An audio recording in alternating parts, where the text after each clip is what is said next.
I'm going to go over the assignment, the p-value assignment. And in this regard, you were given the test statistic or critical value for Z of negative 1.5. You were given that. Be mindful of the fact that, in other words, Z is equal to X, which would be the value for a random variable X minus the mean divided by the standard deviation. Well, you didn't have to do any of that because I gave you what Z is, and Z is a negative 1.5. So here what we want to be able to do is calculate what the p-value is. And the reason why, let me just kind of digress for a second. The significance of the p-value is simply this. The p-value gives us the minimum value of alpha, okay, that leads to an acceptance of our null hypothesis, whatever that may be, okay? So in this particular case, in other words, we're just going to go ahead and calculate the p-value. Next week, when we get regression analysis, the p-value will be very significant because in regression, we are utilizing a dependent variable and an independent variable or predictor variable. And what we want to be able to do is we want to be able to say, oh boy, you know, if I use this particular independent variable and the values pertaining to that independent variable, I can forecast what my dependent variable happens to be. Well, before we can do that, we have to be able to say there is a significant relationship between dependent and independent. Well, be that as it may, that's next week. All what we're doing right now is focusing on p-value. How do we arrive at the p-value? So in this particular situation, in other words, negative 1.5, right? Now what we have here is an area under the normal curve, 100%, right? 100%. And what I'm saying is that if I go a negative 1.5 to the left, I get 0.4332, that area. Well, how did I get the 0.332? Well, what we're going to do,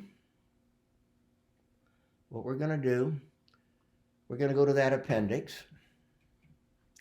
And in that appendix, we're going to come down 1.5 and 0.432.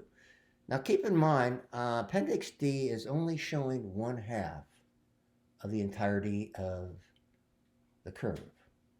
Well, it doesn't make any difference, right? In other words, one side is the mirror image of the other side. So if it was a plus 1.5, it would still be 0.332. So keep that in mind. The table in D is nothing more than, okay, looking at 1/2 of the area.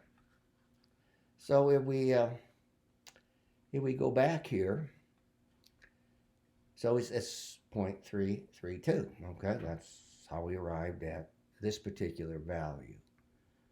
Okay, what's the p-value? We have a left tail.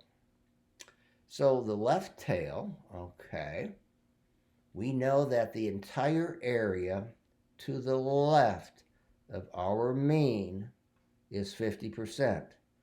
The entire area to the right of this so-called mean or demarcation point is 50%. 50 plus 50 is 100. So what I'm trying to determine now is this particular area. And that particular area will give me my p-value. So, as I said, the entire area of the curve to the left is 0.5. So 0.5 minus 0.4322 is 0.068. So the area in my left tail is that. Now, the problem stated a two-tailed test. So when you have a two-tailed test, as here, is that what you have to do is double up. 0.0668 times 2 will give us 0.1336 or 13.36. If it would have stated a one-tailed test, then I would just be focusing on a specific tail. A two-tail test, I have to focus on this tail and this tail of the area under my normal curve. So, as indicated, right, two-tail test, 0.0668 times 2 gives me 13.36, which is greater than my level of significance of 5%. Therefore, I failed to reject. There is no significance. So you might want to write this down. If the p-value is greater than the level of significance, we fail to reject, no significance. If the p-value is less than the level of significance, we would reject. And we would say by rejecting, there is significance. Okay? P-value greater than the level of significance, we fail to reject. P-value less than the level of significance, we reject. We do have significance. So, hopefully this helps. Going over this assignment on the p-value. As indicated, next week you'll really see the utilization of how we use the p-value in regression analysis.